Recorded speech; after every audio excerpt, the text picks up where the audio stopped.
The wheel has turned, and October arrives with a hush of mystery. The air is sharper, the nights stretch longer, and shadows seem to linger just a little too long in the corners. For witches, this is not just spooky season. It is the season when the veil between the living and the dead thins, when power gathers in the dark, and when our craft reaches deeper into the unseen. This week, we will begin by grounding ourselves in spirit work. Before we step into baneful spells or eclipse magic later in the month, we'll start with the foundations, creating boundaries, honoring our dead, and learning how to open the door without letting anything unwelcome slip through.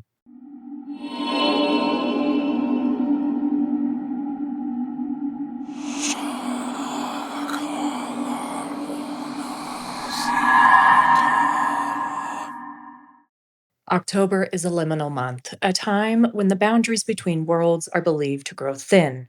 Folklore, myth, and magical tradition all recognize this season as one of heightened spiritual activity. For witches, this thinning of the veil is both an opportunity and a responsibility. It allows us to commune with ancestors, guides, and spirits more easily, but it also demands discernment and strong boundaries. In this lesson, we will explore what the veil is and how to recognize its thinning, how to distinguish genuine spirit contact from disruptive interference, and how to protect yourself while working in this liminal space. What the veil really is. The veil is not a literal curtain between the living and the dead. Rather, it is a metaphor for the natural barrier that separates the physical and spiritual realms. Throughout the year, this barrier shifts in strength, influenced by cycles of nature, cosmic movements, and collective belief. In autumn, particularly around Samhain, the veil is said to thin. This thinning allows easier movement between worlds, which is why so many cultures honor their ancestors at this time of year. You may notice this thinning through heightened dreams, an increase in synchronicities, feelings of being watched, or the presence of spirits in familiar spaces. Spirit contact versus spirit harassment. Not every spirit that reaches out during this time of year has your best interest at heart. It is important to differentiate between spirit contact and spirit harassment. Spirit contact is an intentional communication with an ancestor, guide, or spirit that brings clarity, comfort, or useful information. This may feel calm, steady, and purposeful. Spirit harassment, on the other hand, is a random interference from wandering or destructive spirits.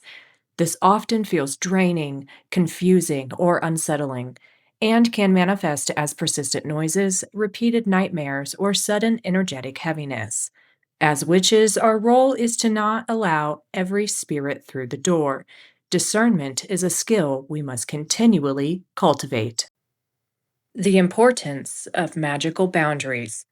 Working with the dead, ancestors, and other spirits requires clear boundaries, both for your safety and for the integrity of the work. Magical boundaries prevent burnout, spiritual drain, and unwanted attachments. Simple practices include setting clear intentions before spirit work, closing portals or altars when work is finished, regular cleansing of both your space and your energy, using protective charms or wards to define your spiritual territory. Boundaries do not weaken spirit work, they strengthen it by creating clarity and structure. Tools for protection and clarity. Certain tools and herbs have long been used to protect witches during spirit work. Consider incorporating the following: iron nails, black salt, rosemary smoke, or flame. Iron nails are traditional warding tools placed at doorways or within ritual spaces to repel unwanted energies. Black salt is a protective blend often scattered around an altar or threshold to keep spirits contained. Rosemary smoke is burned as a cleansing incense to purify the space and sharpen spiritual clarity. Flame. A candle or lantern acts as both a beacon for guiding ancestors and a boundary marker to keep the work contained. Each of these tools connects you to centuries of folk tradition and serves as a safeguard in your practice. Guided practice. Building your ancestral altar. The ancestral altar is one of the most powerful ways to honor the thinning veil. It acts as both a doorway and a container, allowing you to connect safely with your ancestors. Steps to begin: 1. Choose a location. Select a quiet space where the altar will not be disturbed. 2. Lay the foundation. Cover the space with a cloth, preferably in black, white, or deep autumnal tones. 3. Add symbols of the dead. This can include photos, heirlooms, or offerings such as bread, fruit, or a glass of water. 4. Light the flame. Place a candle at the center to act as a beacon. Always extinguish it respectfully when you close your altar. 5. Offer herbs or smoke.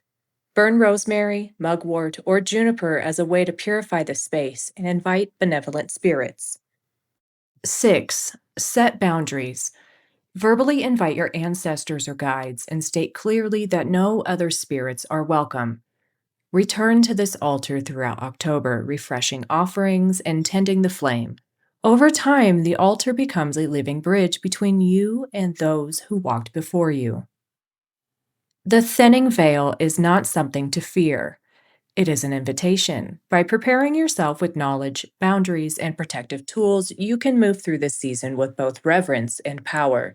Spirit work is a skill honed with time, patience, and respect. And building your ancestral altar is the first step in walking that path with wisdom.